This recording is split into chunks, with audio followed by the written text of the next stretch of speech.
جب تک بکے نہ رہوگے، خالی رہوگے، دنیا بار بار تمہیں خریدنے کی کوشش کرے گی۔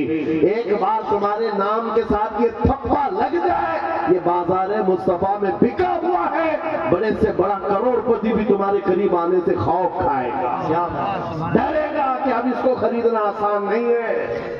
عزیزان گرامی وقار، میں آپ کو بتاؤں، کیا صحابہ کرام رضوان اللہ تعالیٰ علیہ مجمعین کو لالچ نہیں دی گئی تھی؟ ان کو خریدنے کی کوششیں نہیں ہوئی ہیں؟ بہت مرتبہ ہوئی ہیں، لیکن بات صرف اتنی ہے، جو ایک بار بک گیا حضور کے دربار میں، پھر وہ کسی کے ہاتھ نہیں بکتا، وہ کسی کے ہاتھ نہیں بکتا۔ اب ذرا دل پر ہاتھ رکھ کر کے سوچو اور اپنے آپ سے پوچھو کہ تم نے اپنے آپ کو حضور کے قدموں میں بیچا ہے یا نہیں؟ حضور کے دربار میں اپنے آپ کو بیچا ہے یا نہیں؟ اگر بیچ لیا ہے تو بے خوف ہو کر جیو، اگر بیچ لیا ہے بے خوف ہو کر کے جیو، کچھ نہیں ہونا ہے۔ جو ایک بار بکتا ہے اس کا حال کیا ہوتا ہے پتہ ہے؟ توجہ، سیدنا عمر فاروق رضی اللہ تعالیٰ عنہ کا نام تو سنا، کون نہیں جانتا اس عمر ابن خطاب، جن کے رعب و دبدبے سے قیصر و کسریٰ کانپتے تھے، لیکن دربار رسول میں جب وہ تھے، حضور پاک صلی اللہ تعالیٰ علیہ وسلم قبر کے حالات بتا رہے تھے۔ قبر کے حالات میرے آقا بیان فرما رہے تھے کہ جب انسان مر جائے اور اس کے رشتہ دار اس کو قبر میں دفن کر کے چلے جاتے ہیں، تھوڑی دیر کے بعد دو فرشتے آتے ہیں، نیلی آنکھوں والے، کالے چہرے والے، اس کو جھنجھوڑ کر کے اٹھاتے ہیں اور پوچھتے ہیں تیرا رب کون ہے، تیرا دین کیا ہے، اور حضور کو دکھا کر پوچھتے ہیں ان کے بارے میں کیا کہتا تھا۔ اور وہ سخت سوالات ہوں گے، بہت سارے لوگ اس وقت قبر میں بھول جائیں گے، کچھ بہتوں کو یاد نہیں ہوگا۔ سنو میرے عزیز، میرے آقا نے جب یہ بیان فرمایا تو حضرت عمر سے پوچھا رسول پاک نے، اے عمر تم بتاؤ جب تمہاری قبر میں فرشتے آئیں تو تم کیا کہو گے؟ توجہ ہے، کس کے بارے میں؟ منکر نکیر جب آئیں گے تب تم کیا جواب دو گے؟ یہ تو ڈر کی بات تھی، خوف کی بات تھی، قبر میں کون نہیں ڈرے گا، سوچ کر آج ڈر لگتا ہے۔ حضرت عمر نے پہلے حضور سے یہ پوچھا، یا رسول اللہ آپ سے بھی اتنا بتا دے، آج جو میں آپ سے محبت کرتا ہوں، کیا میری موت کے بعد بھی یہ محبت قائم رہے گی؟ یہ محبت قائم رہے گی؟ حضور نے فرمایا، اے عمر وہ دنیا کی محبت ہے جو موت کے بعد ختم ہو جاتی ہے، اور جو مجھ سے محبت کرتا ہے وہ حشر تک باقی رہتی ہے۔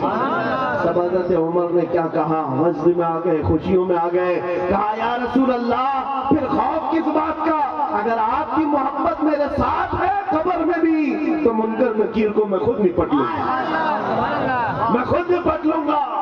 وہ بندہ بے خوف ہو کر جیتا ہے جو ایک بار بازار مصطفیٰ میں بک جاتا ہے۔ اسی کو اقبال نے کہا تھا، تو عالم سے کرتی ہے بیگانہ دل کو، عجب چیز ہے لذت آشنائی، عجب چیز ہے لذت آشنائی۔ حضور کی محبت جس کو حاصل ہو گئی وہ پورے دونوں عالم سے بے پرواہ ہو جاتا ہے، اس کو یہ فرق نہیں پڑتا دنیا میرے متعلق کیا کہہ رہی ہے، کیا منصوبے بنا رہی ہے، کب میری موت کا پروانہ جاری کرنے والی، اس سے کچھ نہیں فرق پڑتا۔ ایک بار میرے عزیزو یہ مزہ چکھ کر کے دیکھو، یہ مزہ چکھ کر کے دیکھو، حضور پاک کی محبت میں دل کے دھڑکنے کی آوازیں سن کر کے تو دیکھو، لذت کیا ہوتی ہے، زندگی کیا ہوتی ہے۔ یہ جو آج ہمارا نوجوان آوارہ گردی میں بھٹک بھٹک کر کے روح کو بے قرار کر چکا ہے، کتنے ایسے ہیں، ایک دو نہیں، ہزاروں کی فہرست ہمارے پاس آتی ہے جو نوجوان رات کی بے قراری اور دن کی بے قراری میں ہیں، ان کو سکون و اطمینان غارت ہے، لوگوں کے میسیجز اور ان کے معاملات پڑھ پڑھ کر کے تھک چکے ہم، کیوں؟ ان کو قرار نہیں، سکون نہیں۔ کئی لوگوں کی شکایتیں یہ ہیں کہ جاب بھی ہے، انکم بھی ہے، گھر بھی ہے، سب کچھ ہے، چین و سکون نہیں ہے، دل کو قرار نہیں ہے، دل کو چین و سکون نہیں ہے۔ کیوں؟ اس لیے کہ یہ چین و سکون کیسے آتا، اس دل میں تم نے کیا کیا بٹھا رکھا ہے، کبھی کسی حسینہ کی محبت بٹھا رکھا ہے، کبھی کسی عیاش کی محبت بٹھا رکھا ہے، کہاں کہاں